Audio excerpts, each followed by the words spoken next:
говорю, что я опаздываю. 17:30, видишь, нет еще. Валик, шалом.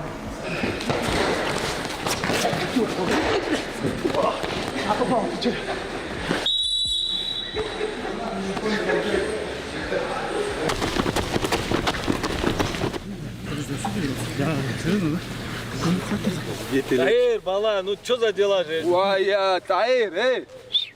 Сейф, штраф, что надо сделать? Отжимание. Железно. Давай 50 отжиманий. Нет, иди, я разберусь. Я хочу посмотреть, да, если я опоздал, бы меня не оставил. Хорошо, Таир. Таир, давай отжимание. Иди сюда. А что ты еще как будто на прогулку идешь, опоздал, а? Я не опоздал, во-первых. Как не опоздал? Опоздал, брат. Не. Сегодня у нас день борьбы проводит Яков. Честно говоря, сегодня можно было просто поиграться. Такие игры сделать и все, отдохнуть. Утром тяжелая тренировка была, правда.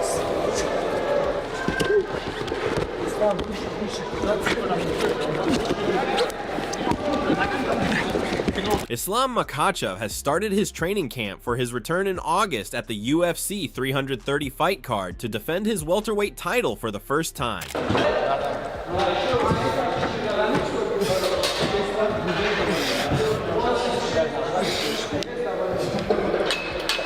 Больше нету.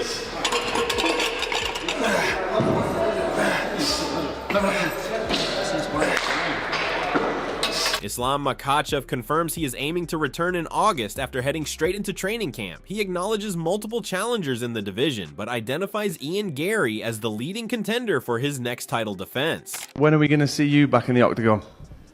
Right after here, I'm going to the camp, and I don't know, August, I will be ready. Any names you can tell us? A lot of contenders, but number one is the young Gary, and we have still a couple more who won't take the belt, but I don't give no one. However, the title picture is already being contested from multiple angles. Michael Morales put cold waters on Ian Machado Gary's title hopes by claiming he has already signed a contract to face Islam Makhachev for the welterweight belt. Michael Morales said, "Sorry, Ian, Dana knows who really deserves the shot." Morales didn't stop there, openly showing hostility toward Gary and making it clear there is no respect between them. He also suggested that if they ever fight, he would bring a much more aggressive version of himself than usual. Michael Morales said, "I do hate Ian Gary. I don't have a very good vibe. Yeah, I do get a little bit annoyed, but at the end of the day, he is still a fighter. I think that if I were to fight him, it would be the first time I fight in a very aggressive way, which I haven't done yet." Meanwhile, Carlos Prates responds to Islam Makhachev viewing in Gary above him, suggesting it may be due to his past takedowns by fighters like Leon Edwards, JDM, and Ian Gary. He says those moments don't worry him and claims he stays relaxed even when taken down in fights. Prates said, "I think he says that just because he thinks I'm an easier fight, not easier, but less difficult. I don't know, maybe because I've been taken down before. Leon Edwards took me down, JDM took me down, Ian Gary took me down once. Maybe he thinks it's going to be easy, but when I fought those guys, I don't care about takedowns. Like I said, when JDM took me down, he came to take me down and I didn't even try to defend it. I just opened my arms and smiled." Prates also laid out his long-term plan, stating he would rather wait directly for a title shot instead of taking another contender fight. If Morales and Makhachev meet in August, he intends to challenge the winner next, believing extra fights are unnecessary. Wait. Or ask to fight some former champ, or ask somebody to fight somebody, you know, like on the ranks. I don't know. If and Makhachev happen in August, I'm gonna fight the winner. No, I don't need to fight somebody and then go to the belt. But let's see, you know, like Makhachev don't fight too much. Sometimes got injuries or things like that. But I'm really confident that fight gonna happen in August, 15 August in Philadelphia. Media voice John Anik also weighed in, stating that Ian Machado Gary appears to be the clear frontrunner for the next title shot. While acknowledging Michael Morales as a legitimate option, he expressed that Gary is the more deserving candidate in his view. So sometimes I just throw my hands up and wonder what exactly is the internal promotional metric or the driving force that would give Ian Machado Gary this title shot as opposed to, say, Michael Morales? Is it a matchup thing? Do they maybe make more money if one guy's the champion? I don't exactly know the extent to which Ian Machado Gary moves needles versus Michael Morales, but I think straight meritocracy based on the body of work, despite the Ecuadorian Morales' undefeated record and the wildly sensational win over Sean Brady. I think based upon the body of work for Machado Gary, his willingness to step up all the time, even in the protest main event in Kansas City, I just feel like Makhachev versus Machado Gary is the fight. And I think it's a fascinating stylistic matchup as well. I think Morales eventually is going to get there. Looks like an absolute world beater. But depending on what sort of their internal methodology is, I think Machado Gary is going to be the guy, and I think he's the most deserved. From the champion's side, Islam Makhachev emphasized that his priority is to retire while still holding gold. He expressed that he enjoys every part of being champion, from training camps to competition, though the exact timing of his exit remains unclear. Мне вот на данный момент важно, чтобы я ушел непобежденным. Ну, непобежденным, не проиграть пояс и уйти в статус чемпиона. Но не знаю, когда это случится, потому что нравится быть в статусе чемпиона, нравится, вот, как я уже говорил, быть в форме, тренироваться, драться, вот так с ребятами выезжать. Пока мне это приносит удовольствие. Ну, вот отдыхал я сейчас 3 месяца, там 2-3 месяца был в разъездах, везде покатался. Это все быстро надоедает. Так и будет после завершения карьеры. Поиграю я этот падал, мотоцикл, лошади, там на ферму. Надоест же это все когда-то. Ну, вот это тем, чем ты занимался всю жизнь, это тебе не надоест. Islam also opened up on a personal level, revealing that his mother has repeatedly encouraged him to retire, often comparing his career path to Khabib Nurmagomedov's decision to walk away. Makhachev noted that she has brought it up for years, and even suggested he should stop after reaching major milestones. He admitted that if she strongly insists, retirement would become a real consideration. Больная тема дома. Мама еще сколько лет. Помню, когда я выиграл по боевой самбо, ну, я тогда еще профессионально боями не занимался, выиграл чемпион мира, мама мне говорит, Ислам, всю жизнь, говорит, у вас олимпиады нету, говорит, чемпион мира выиграл, хватит, это уже сколько лет прошло. Но вот с тех пор я как-то с мамой постоянно на эту тему общаюсь, и она мне сейчас в последнее время что-то говорит.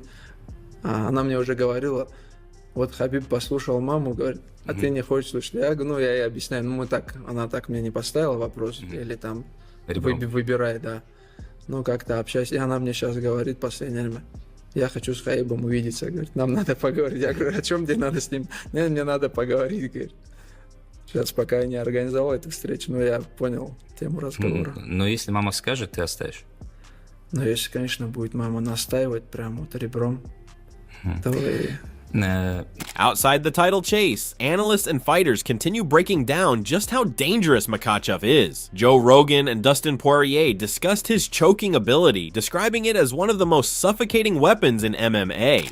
It's kind of like a Darce choke, but he locks it on his forearm. Yeah. He doesn't go to the bicep. I know. And the squeeze is different. He's pulling to his chest. It's not like a angle squeeze. It's different. So the defense is different. When I got my legs out and tried to walk around, he hooked my leg, but like the squeeze is completely different. Completely different. You know, you belly down and kind of get some space to breathe. You can't the way he does it. Craig Jones broke it down. It's like a front choke, almost like a squeeze to your chest. It's not an angle that you use for a normal Darce choke. Rogan recalled being surprised the first time he saw it live, initially thinking the choke wasn't fully secured before realizing how calculated it was. Poirier explained that once Makhachev locks it in, blood flow shuts off almost immediately rather than gradually. Rogan highlighted how fast fighters fade, while Poirier stressed the sheer crushing strength behind it. I know, I was shocked the first time I saw him do it. I was like, maybe he just like couldn't cinch up the bicep. And then I saw him do it a second time. I was like, no, this guy's trying to do it that way. He grabs right here, right? Yeah. And Craig Jones pulls did an awesome chest. breakdown of it on YouTube where he explains why it's effective and what's so good about it. And when he gets the grip locked in, like it's complete, immediate blood shutdown. You know, usually you feel it slowly fading away. It was like right away. Wow, so that dude's got a back. Like the whole started drive-through movie on. The darkness started coming in like as soon as he got the grip. Really? Yeah. He's so fucking strong, man. There's like something about those Dagestan guys, man. Like the discipline those motherfuckers have. Stephen Thompson also broke down the challenge of facing Makhachev, explaining that opponents are forced into a physically and mentally exhausting fight. He described him as a fighter who slowly breaks people down, making them feel overwhelmed as rounds progress. According to Thompson, beating him would require elite conditioning, resilience, and the ability to constantly recover back to your feet. Islam, he's the type of guy to make a fight very, very, very grueling to his opponent, right? Yeah. Guys like Islam, guys like Khabib, they try to break your spirit. They break you physically, mentally, and emotionally out there, right? It gets to the point where when you see guys fight them, halfway through the fight, these guys are looking for a way out. They're like, I don't want to be here anymore. I'm not saying they're doing this, but it almost looks like they just turn their back just to get choked out and get out of there, right? Because they all do that. For a coach, their cardio, they have to be mentally, physically, emotionally ready for the most grueling fight ever and have the cardio. You know it's going to be ugly, but you got to have the ability and the cardio and the strong spirit to be able to keep going and get back up to your feet. Thompson further added that staying mobile is crucial because being trapped leads directly to takedowns and sustained damage. He emphasized the importance of close-range defense with knees and elbows to disrupt entries, pointing to Carlos Prates as an example of effective inside fighting. You got to be very hard to hit, very hard to nail down in one spot. If you stand there long enough, they're going to get to your legs. If you stand in a spot long enough, they're going to hem you up against the fence and make it difficult for you. So I would definitely make it very hard. Have whoever I'm coaching have great movement, right? They got to be constantly be ready to reset their Islam Makhachev. Yeah. 2, it's going to be their last line of defense is going to be their knees and their elbows, that close range striking to make them pay to try to get on the inside. And I think Carlos Prates is very good at that with his elbows and his knees. Guys that try to close the gap on him, he's got very sneaky knees, and it makes guys not want to close the gap because they don't know when the knee's coming or when those elbows are coming. Looking ahead, Ilia Topuria has outlined plans to move up after his bout with Justin Gaethje at the White House event. He sees that fight as a stepping stone toward eventually challenging the welterweight champion. Ilia Topuria said, "After this fight, if the UFC wants to give me the opportunity to go up to the welterweight division and fight against the current champion, Islam Makhachev, I will be very happy. If you don't take risks, there's no champagne." On the other side, Islam Makhachev comments on the failed booking of a White House fight against Ilia Topuria, suggesting that Topuria and his team are fully aware of the reasons it did not materialize. He stops short of giving details, but implies there were behind-the-scenes factors involved in the matchup not coming together. Ну а сам по Стопуре хотел, потому что рано или поздно встретиться. Много разговоров, много обсуждений по этому бою, но и сам Топурия знает, и его команда знает, почему в White-House не получился бой Топурия против Makhachev. Topuria, however, placed more blame on the promotion than on Makhachev himself, saying the UFC is the main obstacle preventing the fight from happening. It's crazy. I see him on Twitter just a couple of days ago saying he's ready to fight Ian Gary now. Yeah. And he's talking about signing a contract there, and I'm just sitting here like, why? I feel like we could have made this happen. I don't think that it's because of him that the fight is not happening. I truly believe that is that the UFC doesn't want to make it happen. I think so. Despite the stalled negotiations, Ilia Topuria downplays the importance of a potential fight with Islam Makhachev, saying his self-worth and achievements don't depend on it. He acknowledges Makhachev's success and calls their matchup a massive fight for UFC history, but adds that he would still be proud of his career even if the bout never happens. Love it. It has to happen. I would love it. If the fight doesn't happen, do you feel like you could still solidify your career and walk away if it doesn't happen? For me personally, it wouldn't change like anything, because at the same time, I don't hate him. I don't have anything personal for him. The thing is that he achieved great things in the sport. He's a double champion as me, like me. And if you do that crossover me and Islam will be one of the biggest fights in the UFC history without any doubt. But if that fight never happens, I will be happy and proud about myself and my whole path. Anyways, I don't need Islam to feel realized or to feel happy or to feel proud about myself. You know what I mean? Ilya doubled down on that position, saying his legacy is already secure and that there is no personal rivalry or emotional need to prove anything against Makhachev. For me personally, it wouldn't change like anything, because at the same time I don't hate him. I don't have anything personal for him. The thing is that he achieved great things in the sport. He's a double champion as me, like me. And if you do that crossover, me and Islam will be one of the biggest fights in the UFC history without any doubt. But if that fight never happens, I will be happy and proud about myself and my whole path. Anyways, I don't need Islam to feel realized or to feel happy or to feel proud about myself. You know what I mean? Yeah. To close the broader discussion, Dricus du Plessis praised Ilia Topuria as the sport's biggest current star, highlighting how quickly he has risen and how consistently he delivers highlight-level performances against elite competition. I think Ilia Topuria is the biggest star in the sport right now, and rightfully so. What he's been able to do is incredible. I'm a massive fan of his fight style because he doesn't just win, he does it spectacularly in ways that those people have never been won before, which is incredible. From a stylistic perspective, Merab Dvalishvili argues that Islam Makhachev would struggle to control Ilia Topuria on the ground, even if he manages to secure takedowns. He acknowledges Makhachev's dominance at welterweight, but argues that stylistic matchups make Topuria a uniquely difficult challenge who could resist being held down. If Makhachev takes Ilia down, he won't be able to hold Ilia down. That's the thing. Makhachev is a great fighter. I think he can beat everybody in 170, but except Ilia. Because style makes fight, and Ilia's style is gonna be worse for against Islam Makhachev. Islam Makhachev is one of the great and a very good guy.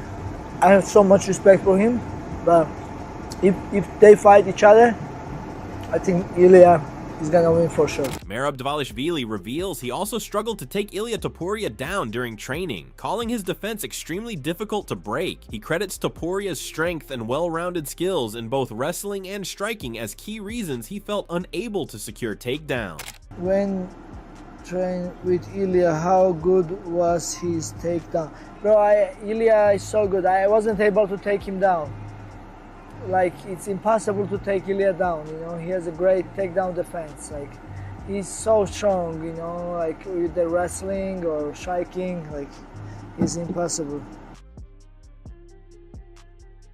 Adding further discussion related to the matchup, Beneil Dariush believes Ilia Topuria is most dangerous at lightweight, where the size gap is smaller and the matchup would be more competitive. However, he feels a move to welterweight shifts the advantage toward Islam Makhachev, making it a much tougher fight for Topuria.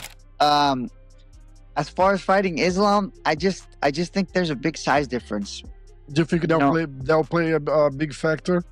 I think the fight at 155 would have been much better for Ilia. I think at 155, Ilia had a very good shot. At 170, I don't think so. At 55, I would have put it 50-50. If not, if anything, I would have probably favored Ilia, because he doesn't have to cut a lot of weight. He's pretty strong for the division. He has massive punching power. He has great jiu-jitsu. He's in a good position. And if the fight goes into round 3, 4, 5, he's going to be the fresher guy because he's not cutting weight.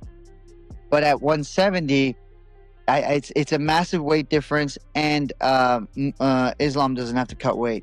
Not too much weight anyway. That's it for the update as Islam Makhachev pushes deeper into camp, building toward his August return, while the UFC continues sorting out who will get the next shot at his welterweight title. Ian Gary remains a frontrunner. Michael Morales is aggressively making his case, and other contenders like Carlos Prates are positioning themselves for what comes next, keeping the division in constant motion. All eyes now move to the official announcement of his next opponent. Subscribe for more fight updates, breakdowns, and full coverage as this story continues to unfold.